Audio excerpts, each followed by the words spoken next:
प्रधानमंत्री नरेंद्र मोदी के संसदीय क्षेत्र वाराणसी में नाराज जनता ने बीजेपी पार्षद के पति और जेई को बंधक बना लिया। क्यों बंधक बनाया, आज हम इसी पर करेंगे बात। नमस्कार, 4 PM में आप सभी का स्वागत है।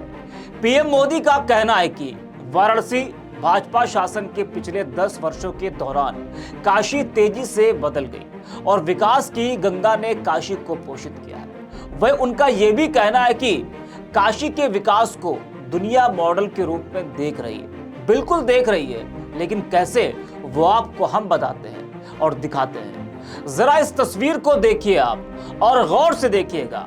ये तस्वीर कहीं और की नहीं बल्कि पीएम मोदी के संसदीय क्षेत्र का नजारा है, जहां पर नाराज जनता ने बीजेपी पार्षद के पति को ही बंधक बना डाला। ये तस्वीर हैरान करने वाली है। लोगों ने किस तरह से पार्षद के पति और एक जेई को रस्सियों से बांधकर बंधक बना लिया। जनता इस बात से नाराज है कि बीते 10 दिनों से इलाके में बहती सीवर समस्या का समाधान नहीं हो पा रहा था। इसी नाराजगी की वजह से जनता ने जेई और पार्षद के पति को बंधक बना डाला। भाजपा पार्षद रीता सेठ के पति अशोक सेठ को उस वक्त क्षेत्र की जनता के गुस्से का सामना करना पड़ा जब वह इलाके से गुजर रहे थे। लाख समझाने के बावजूद आक्रोशित जनता ने उन्हें आगे बढ़ने से रोक दिया और बंधक बना दिया। तो अब आप सोचिए, यह हाल है पीएम नरेंद्र मोदी के संसदीय क्षेत्र का, तो बाकी क्षेत्रों का क्या हाल होगा आप अंदाजा लगा सकते हैं। एक तरफ पीएम मोदी का जब वाराणसी दौरा होता है तो बड़ा खूबसूरत दिखता है वाराणसी, व्यवस्था एकदम टाइट होती है, सड़क जो है वो चमाचम दिख रही होती है। लेकिन जब ऐसी तस्वीरें सामने आती हैं तो लगता है कि वाराणसी अभी भी विकास के लिए तरस रहा है।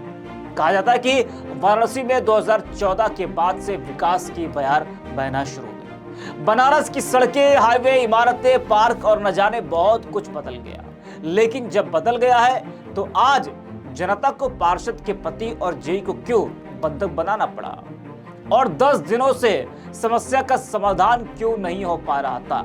क्या वहां पर बैठे जो तमाम अधिकारी हैं उनको नहीं पता कि ये संसदीय क्षेत्र किसका है और यहाँ पर किस तरीके से विकास होना चाहिए, और यहाँ की जनता को अगर किसी चीज़ की समस्या है तो उसका समाधान करना चाहिए या फिर नहीं करना चाहिए? क्या उन अधिकारियों को ये नहीं पता?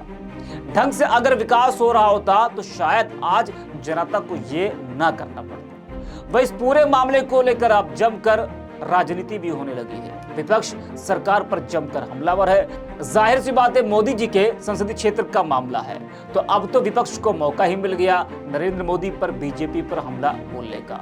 यूपी कांग्रेस की तरफ से ट्वीट किया गया और लिखा गया कि यह वीडियो प्रधानमंत्री के संसदीय क्षेत्र वाराणसी का है, जहां जनता ने भाजपा पार्षद को रस्सी से बांध दिया।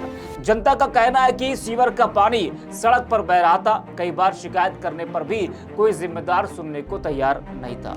मोदी जी और योगी जी के विकास के जुमलों का भुगतान अब इनके नेताओं को अपमानित होकर चुकाना पड़ रहा है।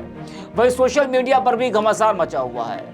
लोग तरह तरह की प्रतिक्रियाएं दे रहे हैं। रुचि नाम की यूजर लिखते हैं कि मोदी के संसदीय क्षेत्र वाराणसी में काम न होने से नाराज जनता ने बीजेपी के पार्षद के हाथ पांव बांधकर बंधक बना लिया है। बेचारे मोदी को तो बांध नहीं सकते तो अपना गुस्सा पार्षद पर निकाल रहे हैं। अनबक तो यही हकीकत है।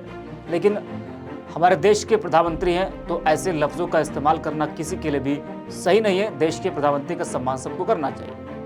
तो जिस तरीके से जो शब्द का इस्तेमाल किया गया है, 4 PM इसका समर्थन बिल्कुल भी नहीं करता है। लेकिन जो ट्वीट किया गया था वो मैंने आपको बताया। ऋषि नाम के यूजर लिखते हैं कि आजमगढ़ में जाकर विकास की बड़ी बड़ी बातें और दावे करने वाले भाजपाई और मोदी बताएं कि आज वाराणसी के ये बुरे हालात कैसे हैं। मोदी की संसदीय क्षेत्र वाराणसी की नाराज जनता ने भाजपा पार्षद पति और जेई को बंधक बना लिया। भाजपा हटाओ, संविधान बचाओ।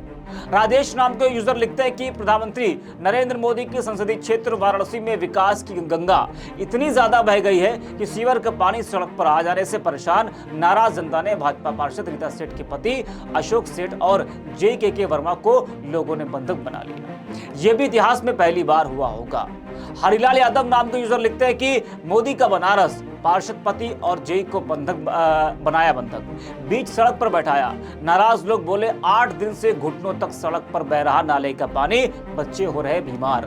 तो बिल्कुल जब 8 दिनों से घुटनों तक नाले का पानी बहेगा तो बीमारी फैलेगी, लोग बीमार होंगे, पूरा बनारस इसकी चपेट में आएगा। तो उन अधिकारियों को समझना चाहिए कि ये नरेंद्र मोदी का संसदीय क्षेत्र है, यहाँ पर भी हम जरा सी गलती नहीं कर सकते हैं। अगर थोड़ी सी भी लापरवाही करेंगे तो उनके लिए दिक्कत हो सकती है, और शायद हो भी जाए, क्योंकि जो लापरवाही सामने आई है, अगर सरकार एक्शन लेगी तो उन तमाम अधिकारियों पर भी गाज गिर सकती है जिनकी लापरवाही से आज ये नज़ारा वाराणसी में देखने को मिल रहा है। ऐसी तमाम वीडियोस को देखने के लिए आप बने रहिए 4PM के साथ।